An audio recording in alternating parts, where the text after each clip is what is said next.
ایک head master کے بارے میں ایک واقعہ مشہور ہے۔ جب وہ کسی اسکول میں استاد تعینات تھے تو انہوں نے اپنی کلاس کا ٹیسٹ لیا۔ ٹیسٹ کے خاتمے پر انہوں نے سب کی کاپیاں چیک کی اور ہر بچے کو اپنی اپنی کاپی اپنے ہاتھ میں پکڑ کر ایک قطار میں کھڑا ہو جانے کو کہا۔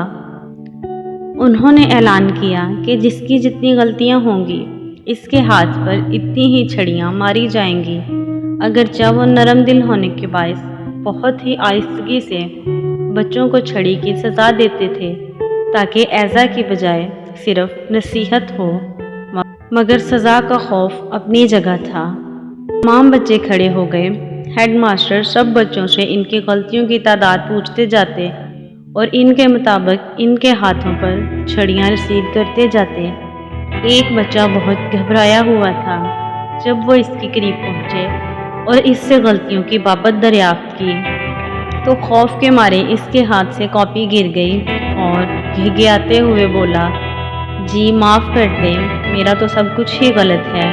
معرفت کی گود میں پلے ہوئے ہیڈ ماسٹر اس کے اس جملے کی تاب نہ لا سکے اور ان کے حلق سے ایک دلدوز چیخ نکلی۔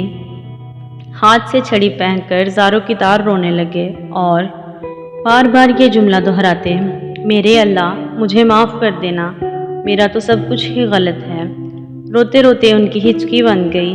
اس بچے کو ایک ہی بات کہتے، تم نے یہ کیا کہہ دیا ہے، یہ کیا کہہ دیا ہے میرے بچے، میرے اللہ مجھے معاف کر دینا، میرا تو سب کچھ ہی غلط ہے۔ اے کاش ہمیں بھی معرفت الہی کا ذرہ نصیب ہو جائے اور بہترین اور صرف اللہ کے لیے عمل کر کے بھی دل اور زبان سے نکلے، میرے اللہ مجھے معاف کر دینا، میرا تو سب کچھ ہی غلط ہے۔